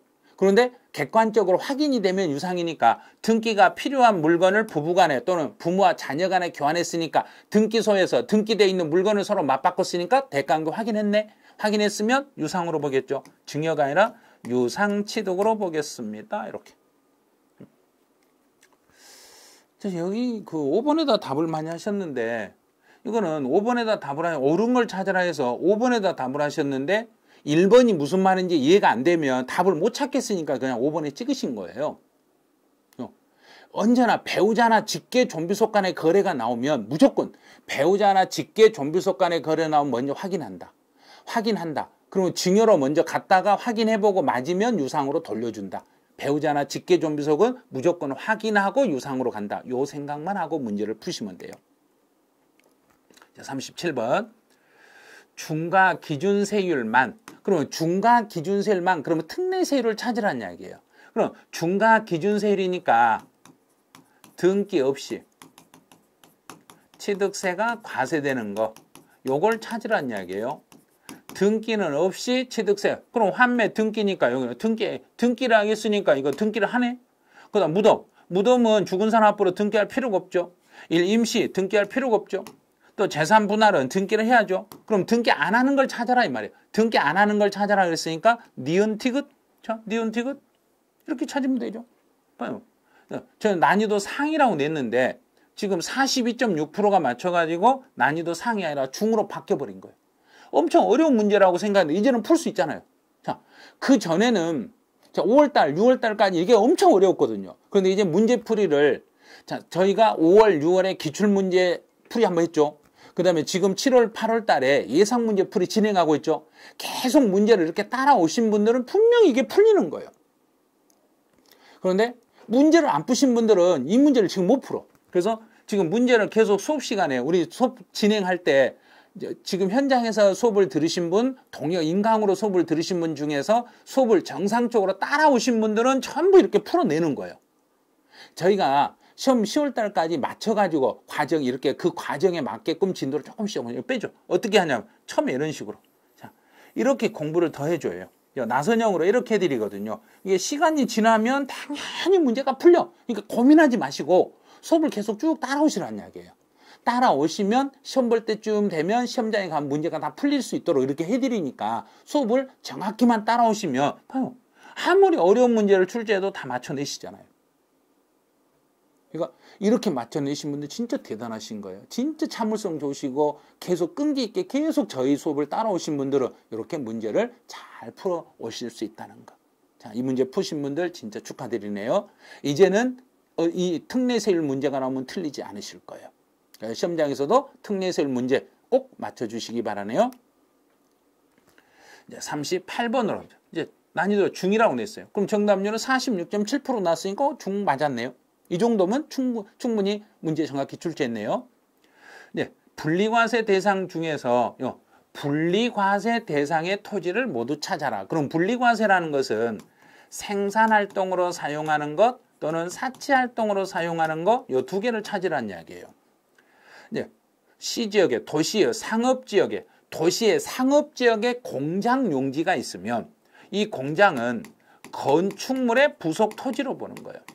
상가 건물의 부속 토지로 봐서 일정 기준 면적까지는 별도 합산과세입니다. 그러면 이거는 별도 합산이니까 기억은 탈락. 산림보호 육성을 위해서 필요한 임야다. 그럼 이거는 산림보호 육성을 위해서 필요하니까 정부가 특별히 세금 깎아줘야죠. 그럼 분리과세네. 물류단지, 물류단지 시설용 토지다. 그럼 물류단지라는 것은 택배 창고니까 자동차로 움직이죠. 자동차로 움직이는데 터미널 아니니까 너도 별도 합산과세입니다. 이제 골프장용 토지와 고급 오락자. 그럼 이거는 사치네요. 사치성 토지니까 분리과세 대상이 됩니다. 특별시에 도시지역 안에 있는 개발제한구역에 설치된 용로 사용되고 있는 실제 개발제한구역에서 농사짓고 있는 농지니까 분리과세 대상입니다. 그러면 기억하고 디귿 틀렸네. 자, 기억, 디귿 틀렸네. 그럼 이게 답이네. 그래서 46.7%. 자, 4번을 맞추신 분들. 자, 토지 과세 구분 어려운지 알았더니 할 수 있죠. 분명히 할 수 있잖아요. 단계적으로 이렇게 밟아오다 보니까 기존에 안 됐던 게 되는 거예요. 옛날에 안 된 게 되는 거. 왜? 시험에 임박하면 그만큼 강의할 때 저희도 시험에 맞게끔 초점에 맞춰서 계속 어떻게 하면 답을 풀고 어떻게 하면 시험 문제를 빨리 풀 수 있는가 이런 요령을 알려드리는 거예요. 그래서 마지막에 수업을 잘 들으셔야 돼요. 왜? 저희 선생님들은 20년 이상 모두 거의 30년 가까이 될 거예요. 20년, 30년 이상씩 문제를 내보고 문제 푸는 요령을 문제를 출제해 보는 사람은 문제 어떻게 푸는지도 알거든요. 그래서 문제 푸는 스킬, 문제 푸는 방법 이걸 다 알려드리니까 수업 시간에 저희가 강의하면서 그 요령을 알려드리면 그걸 빨리 터득하시면 돼요. 그렇게 해서 문제 푸는 요령을 터득해 놓으시면 될 거예요. 자, 39번. 이거 난이도 하라고 냈어요. 자, 난이도 하라고 냈는데 정답률이 55.7%. 야, 조금만 더 맞추셨으면 난이도 하나가 됐겠죠. 이 정도가 이런 문제가 나오면 난이도 하 정도 되는 거예요. 그런데 지금 55.7%니까 제가 중이라고 이렇게 바꾸는 건데 실제로는 이 정도면 모든 분이 다 풀 수 있는 문제들이에요. 한 60% 이상은 정답률이 나올 수 있는 문제예요. 재산세 중에 첫 번째 1번. 재산세 납부세액이 1,000만 원을 초과하며 1,000만 원을 초과했을 때는 관할 구역에 있는 부동산에 대하여 물납을 신청할 수 있어. 그런데 물납을 신청할 때면 납부기 한 10일 전까지 신청하고 신청받은 지방은 받고 나서 5일 안에 승인 여부를 통지하셔야 돼. 이거 꼭 기억하셔야 돼요. 여기는 이거 관할에 있는 부동산에 대해서만 물납을 신청할 수 있다. 자, 두 번째. 500만 원을 초과했으며 분할 납부를 할 수 있는데 분할 납부할 수 있어요. 재산세는 3개월 동안 3개월 이내 기간 동안 분할할 수 있는데 500이 넘었으니까 그 세금의 50% 이하의 금액을 분할할 수 있는 거예요. 50% 이하의 금액을 분할할 수 있습니다. 만약에 여기서 500만 원이 넘지 않았을 때는 250만 원 초과액을 분할할 수 있는 거예요. 500이 넘어버리면 그 세금의 50%까지는 분할할 수 있고 500만 원이 넘지 않았을 때는 그때는 250을 초과한 액수를 분할할 수 있겠습니다. 3번. 3번은 이제 주택에 대한 재산세 납부는 주택은 전체 세금을 계산해가지고 계산해서 그 세금의 2분의 1은 7월달, 2분의 1은 9월달. 단 금액이 20만 원 이하가 됐을 때는 7월달에 한꺼번에 부과할 수 있어요. 7월달 한 번에 할 수 있어요. 그런데 만약에 과세 대상의 누락이나 입법 또는 착오로 인하여 이미 부과한 세금을 변경할 사유가 발생하며 수시로 부과 징수할 수도 있어요. 이렇게 가는 거예요. 산림보호구역 및 채종림이네요. 채종림이나 시험림. 그럼 정부가 특별히 관리하는 나무들이죠. 좋은 씨앗을 채취하기 위해서 정부가 특별히 관리하는 나무들은 재산세를 비과세합니다. 재산세 물리지 않아요. 또 지방자치단체가 1년 이상 공용이나 공공용으로 사용. 자, 정부가 우리 국민들 걸 사용을 할 때 유상이냐 무상이냐만 따지면 돼. 자, 그러면 얼른요. 유상이죠. 그러면 정부가 내 물건을 사용하면서 나에게 대가를 지급하고 사용하고 있네. 유상으로 이전했을 때는 과세하지 아니한다가 아니라 과세한다. 사용에서는 딱 두 가지 낼게요. 유상으로 정부가 사용하면 나도 재산세를 물어야 되고 정부가 내 물건을 무상으로 사용하고 있을 때는 나도 세금을 안 내시면 돼요. 이런 식으로. 그래서 여기는 유상이었기 때문에 과세가 되는 거. 이거 비과세가 아니에요. 그래서 5번 이게 틀리신 거예요. 이 정도 문제 출제되면 정답률 한 60%, 70% 정도는 사실은 돼줘야 돼요. 이 정도로 조금만 더 좀 틀리신 분들이 조금만 더 이해를 좀 잘해버리시면 하나하나만 이해만 잘해버리시면 충분히 정답률이 한 70% 나올 수 있는 문제네요. 자, 이제 마지막 40번 문제네요. 40번은 이것도 난이도를 제가 하라고 냈는데 보니까 정답률은 47.5로 하가 아니라 중이 돼버렸네. 너무 60%가 넘을 줄 알고 문제를 냈는데 못 넘으셨어. 자, 그리고 이제 40번에는 등록면허세에 대한 설명을 옳지 않는 거. 자, 1번은 답을 하면 안 되는 거죠. 국가가 우리나라 정부가 등록을 하든 외국 정부가 등록하든 무조건 비과세예요. 단 우리 정부에게 우리가 외국 가서 물건을 우리나라 이름을 쓰는데 세금을 물리면 우리도 그 나라가 우리나라에서 물건을 쓰면 세금 물리는 거. 요건 절대 틀리시면 안 되는 문제예요. 자, 2번. 채권자, 대위자는 그러면 채권자가 그 물건 주인을 대신해서 취득세나 등록면허세를 신고 납부할 수 있어. 신고 납부할 수 있어요. 그러면 그 사실을 지방자치단체는 채권자한테 돈을 받았으면 원래 납세 의무자에게는 즉시 통보를 해 주셔야 돼요. 즉시 그 사실을 통보해야 됩니다. 3번. 등록을 하려는 사람은 등록을 마친 날로부터 30일 이내에 신고 납부해야 됩니다. 30일 이내가 아니라 등록하기 전까지. 등록하기 전까지 신고하고 납부해 주셔야 됩니다. 자, 4번. 토지나 주택의 토지나 건물에 대한 과세가 구분되지 않았다. 구분이 안 돼 있으면 일단 구분하려고 하면 토지 건물의 가격을 내가 임의로 나눌 수 없잖아요. 그래서 정부가 정한 가격 비율. 그래서 이 개별 주택 가격을 토지나 건물의 가액 비율로 이게 시가 표준액 비율이라는 이야기예요. 시가 표준액 비율로 나눠가지고 토지와 건물의 과세 표준합니다. 여기에다가 여기 답을 하신 분이 이쪽만 오셨더라면 난이도 하가 됐던 거예요. 근데 지금 이 4번 지문이 애매하고 잘 모르는 지문이 나오면 절대 거기 답을 하지 말아야겠잖아요. 잘 이해가 안 되는 지문이 나오면 우리가 안 배웠던 지문이 혹시라도 수업 시간에 다루지 않았던 지문이 나오면 그거 무시해버리고 답을 풀하겠는데 그 무시를 지금 못 하신 거예요.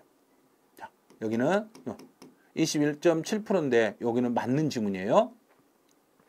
이제 5번. 광어권, 어권, 양식어권의 취득에 따른 등록과 외국인 소유의 취득세 과세 대상 물건을 임차, 연부 취득 이런 경우는 등록 면허세 대상인 등기 등록에 포함합니다. 지금 아직도 이해를 못 하신 분이 있어요. 물건을 취득해서 등록할 때는 원칙은 취득세를 내야 되지만 취득세 부과가 불가능한 4가지가 있었잖아요. 취득세 부과가 불가능한 4가지는 취득세 부과를 할 수가 없으니까 원칙은 취득세로 세금을 내야 되는데 예외적으로 취득세를 물릴 수가 없으니까 대신 등록면허세로 돌려서 과세합니다. 등록면허세 대상이 되는 등기등록에 포함합니다. 이 말은 등기를 할 때 등록면허세로 세금을 내셔야 됩니다. 그 말이에요. 자, 그런 게 어떤 게 있었는 거죠? 광어권, 어권, 양식어권을 취득하여 등록할 때. 자, 2번째. 외국인 소유의 물건을 우리나라로 취득해서 등록할 때 단 연부취득인 경우에 한해서. 그 다음에 3번째로 취득세 제척기간 이미 경과한 물건에 대한 등기를 할 때. 4번째로 취득세 면세점에 해당하는 물건을 등기할 때. 이 4가지는 취득세 부과가 불가능하니까 예외적으로 등록면허세로 돌려서 세금을 물으셔야 됩니다. 이렇게 됐던 거죠. 자, 이 문제는 사실은 정답은 여기서 옳지 않는 걸 찾으라 했을 때 정답은 사실 무지 쉬웠어요. 쉬웠는데 의외로 4번하고 5번에 답을 하신 분이 너무 많았어요. 4번, 5번에 답을 하신 분이 3번에 답을 했더라면 진짜 난이도 하가 됐던 거예요. 난이도 하의 문제를 내면서 요 정도는 맞추겠지 했는데 아니나 다른 데도 답을 하신 분이 좀 있었어요. 조금만 신경 쓰시면 등록면허세 문제도 한 문제 정도는 완벽하게 다 맞춰낼 수 있을 거예요. 자, 이제 제가 모의고사 해설하면서 부족한 부분이 혹시 있나? 그래서 혹시라도 지금 부족한 부분이 있으면 마지막에 제가 이제 8월 18일 날 일요일 날 오전 10시부터 오후 6시 정도까지 해서 노량진 학원에서요. 노량진 메가랜드 학원에서 부동산 쪽집게 50선. 자, 세법은 100선을 하지 않고 50개 문제만 압축을 했어요. 자, 이제 마지막에 초압축. 100개가 아니라 50개로 줄여. 자, 문제를 전체를 50개로 줄이고 핵심 문제만 50개로 줄이고 거기에 이론 정리를 덧붙였어요. 문제만 계속 설명을 하면 이론이 안 되신 분이 문제만 가지고 풀어낼 수가 없으니까 문제는 핵심적인 문제로 출제 확률이 높은 문제로 만들어 드리되 단 여기에 이론을 가미해 드렸어요. 그래서 이제 문제에서는 출제 가능성이 높은 지문을 모아서 문제로 만들어 드렸고 또 이론을 보충을 해 드렸어요. 자, 추가로 이론을 알면 문제를 풀기 편할 수 있도록 이론을 보충해 드렸어요. 자, 그러면 어떤 식으로 구성이 되어 있냐면 이게요. 문제 시험에 나올 수 있는 지문을 여기다 핵심 내용은 문제로 만들어 드리고 추가로 과세 대상물하고 관련해서 추가로 문제로 거론될 수 있는 지문들을 밑에 문제 바로 밑에다가 이론을 반영해서 문제 하나, 이론 하나. 그래서 그 파트말로 이제 양도소득세 과세 대상에 대한 문제, 과세 대상에 대한 이론 해설. 또 양도로 보는 문제, 양도로 보는 것 중에서 여기에 들어가지 않고 추가적으로 더 필요한 부분을 밑에서 양도에 해당하는 여부를 다시 이론적으로 판단하는 연습.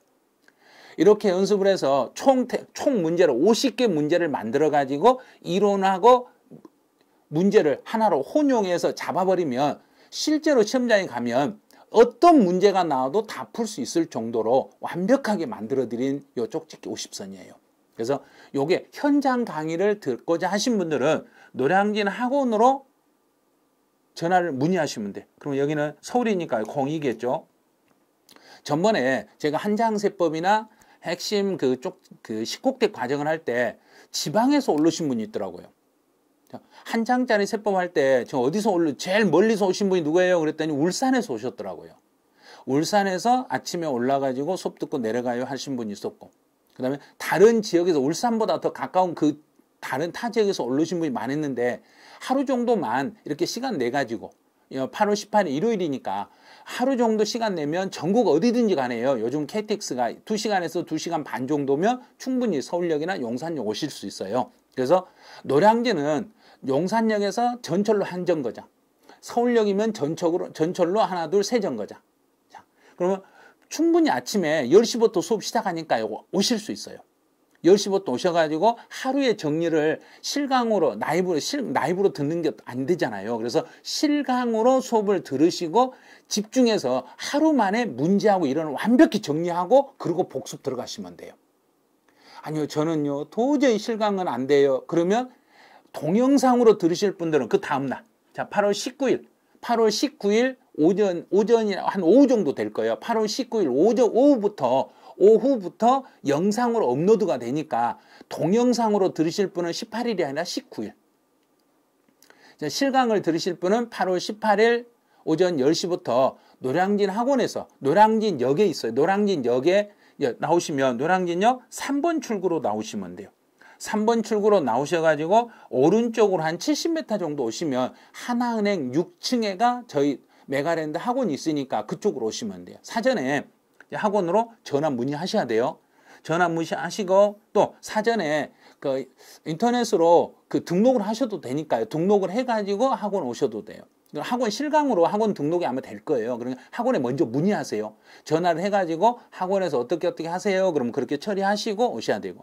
교재는 이미 출간이 돼 있으니까요. 요 교재는 그 메가랜드 홈페이지에 제일 위에 보면 인터넷 서점이라고 있어요. 인터넷 서점에서 클릭을 하셔가지고 그 교재 클릭하시면 특강 교재에서 쪽집게 50선에서 세법 교재가 나올 거예요. 그거 먼저 구입해서 먼저 풀어보시고 오시는 게 도움이 되실 거예요. 그래서 먼저 이걸 그 쪽집게 50선 교재를 선택해서 한번 구입해서 한번 문제 한번 다 풀어보시고 그 지문에다가 이해가 안 되는 게 있으면 물음표 해놓으시고 이건 내가 정확히 알았어.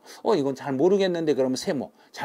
진짜 모르겠다 그러면 물음표 해놓고 나서 그러고 난 다음에 수업을 들으시면 완벽하게 문제 해설과 이론 해설 다 잡을 수 있어요.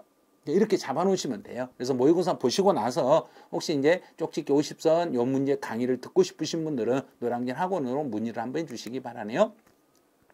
자, 이제 제가 7월이죠. 7월달 모의고사 지금 해설을 해보면서 여러분들 대단하다는 걸 느꼈어요. 그 전에는 문제를 푸실 때 막 주저하고 문제를 풀 때 이거는 저희가 이거는 답을 안 해야 되는데 여기다 답을 하셨네 이런 게 많았는데 이번부터는 문제를 정확히 지금 푸시는 거예요. 잘 푸셨어요. 문제를 잘 푸시고 지금 이런 기운을 시험 볼 때까지 계속 유지를 해주시면 돼요. 그래서 오늘은 제가 마지막에 선택했던 지문이 가장 많은 것들을 시도하고 가장 많은 실수를 가장 빠르게 해본 자가 승리합니다. 그래서 문제도 많이 풀어보고 많이 틀려본 사람이 반드시 시험장에 가면 합격할 수 있다는 거. 그걸 보여드리기 위해서 오늘은 이 문구를 선택했어요. 그래서 지금까지 문제를 많이 풀어보고 많이 틀려보고 많이 틀려봐야 그래야 문제 풀면서 어디를 내가 어떻게 잘못 착각해서 틀린다는 걸 아시거든요. 그래서 여러분들도 지금이라도 늦지 않았으니까요. 문제를 계속 풀어보세요. 자, 이론 정리가 하시고 어느 정도 됐다 생각하면 지금부터 문제를 많이 푸세요. 많이 풀면서 틀려도 좋으니까 막 풀어나가세요. 그리고 틀린 것은 다시 해설 보면서 내가 틀린 거 다시 정정하시고 또 다른 걸 풀다 보면 또 유사 문제가 나오거든요. 그럼 그 유사 문제 풀면서 다시 틀리면 내가 앞에 틀렸는데 또 틀렸네? 그럼 다시 한번 이론 점검하시고 그리고 이론 점검해 보면 아 이제는 안 틀리겠다. 그럼 다시 문제 나오면 이제 안 틀리거든요. 그래서 하나씩 하나씩 틀렸던 게 이제 올바른 걸로 쌓여가는 순간 점수는 60점이 넘어가는 거예요. 그래서 점수가 두려워하지 마시고 문제 푸는 걸 두려워하시면 안 돼. 문제는 많이 풀고 틀려보고 틀린 걸 정정하시고 이제 안 틀리도록 노력하시면 반드시 시험장에 가서는 합격 점수가 나오니까요. 여러분들 마지막까지 최선을 다해서 꼭 합격 만드시기 바라네요. 자, 그럼 이번 7월달 정답률 분석은 여기서 마치죠. 그럼 8월달에 다시 한번 뵙기로 하죠. 네, 여러분 수고하셨습니다.